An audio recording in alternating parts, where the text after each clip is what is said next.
தமிழக வெற்றிக் கழகத்தின் தலைவர் நடிகர் விஜய் கரூரில் இன்று நடத்திய பிரச்சார கூட்ட நெரிசலில் சிக்கி 30க்கும் மேற்பட்டோர் உயிரிழந்துள்ளனர். பிஞ்சு குழந்தைகள் 9 பேரையும் விஜயின் கரூர் பிரச்சார கூட்டம் பலி கொண்டிருக்கிறது. இந்த பலி எண்ணிக்கை மேலும் அதிகரித்துக் கொண்டே இருப்பது பெரும் துயரமானது. நடிகர் விஜய் சனிக்கிழமை தோறும் பிரச்சாரம் செய்வதை திருச்சியில் தொடங்கினார். திருச்சி, அரியலூரில் விஜயை பார்க்க கட்டுக்கடங்காத கூட்டம் அலைமோதியது. இதனால் விஜயின் பிரச்சார வாகனம் ஒவ்வொரு பகுதியிலும் ஊர்ந்து சென்றது. இதனைத் தொடர்ந்து நாகை, திருவாரூரில் இதே போல கட்டுப்படுத்த முடியாத பெரும் கூட்டம் திரண்டது. இதனால் விஜய் பிரச்சார கூட்டத்தில் அசம்பாவிதங்களை தவிர்க்க மின்சார விநியோகத்தை நிறுத்த வேண்டிய கட்டாயம் ஏற்பட்டது. விஜய் பிரச்சாரம் பெரும் நெருக்கடியையும் சட்டம் ஒழுங்கு சிக்கலையும் ஏற்படுத்தி வருவதால் கரூர், நாமக்கல் பிரச்சாரங்களுக்கு கட்டுப்பாடுகள் விதிக்கப்பட்டன. இந்த கட்டுப்பாடுகளுக்கு எதிராக நீதிமன்றத்துக்கு போனது தமிழக வெற்றிக் கழகம்.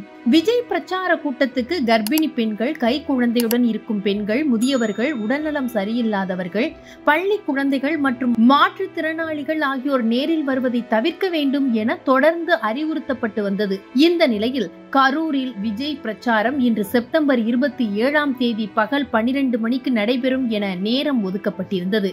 ஆனால் நடிகர் விஜய் சென்னையில் இருந்தே மிக தாமதமாகத்தான் புறப்பட்டார். விஜய் வருகைக்காக கரூரில் சுமார் 7 மணி நேரத்திற்கும் மேலாக பொதுமக்கள் காத்திருந்தனர்.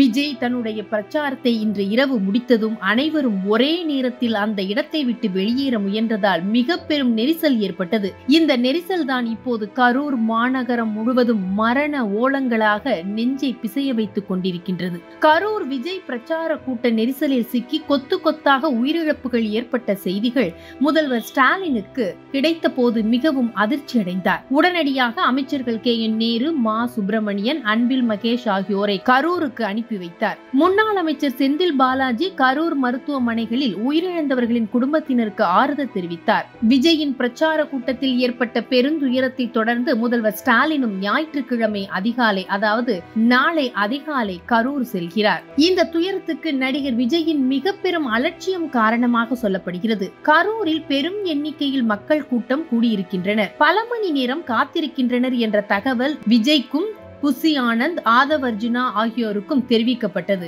விஜய்க்கும் கூட்டத்தை எப்படி கட்டுப்படுத்துவது என தெரியாமல் வந்தோம், பேசினோம் என அரசியல் பிரச்சாரம் செய்துவிட்டு போய்விட்டார். சரி, காவல்துறை நிபந்தனைகளை விதித்ததா? அதை கடைபிடித்தனரா தாவேகாவினர்? விஜயின் வாகனத்திற்கு பின்னால் 5 வாகனங்களுக்கு மேல் எந்த ஒரு வாகனமும் அனுமதிக்கப்படாது. விஜய் வாகனத்தின் முன்னும் பின்னும் தொண்டர்கள் பைக், 4 சக்கர வாகனங்களில் ஊர்வலமாக வரக்கூடாது. பரப்புரையின் போது வரக்கூடிய வாகனங்களுக்கான பார்க்கிங் வசதிகளை தாவேகாவினரே ஏற்பாடு செய்து கொள்ள வேண்டும். கர்ப்பிணிகள், குழந்தைகள், வயது முதிர்ந்தவர்கள், மாற்றுத்திறனாளிகள் வருவதை தவிர்த்திட வேண்டும் என்கிற எந்த ஒரு கட்டுப்பாடுமே பின்பற்றப்படாமல் போனதால் இப்போது கொத்து கொத்தாக மரணித்த உடல்கள் மருத்துவமனைகளில் நிரம்பிக் கொண்டிருக்கின்றன. யார் இதற்கு பொறுப்பேற்பது? மின்னம்பலம்.com, தமிழின் முதல் மொபைல் பத்திரிகை.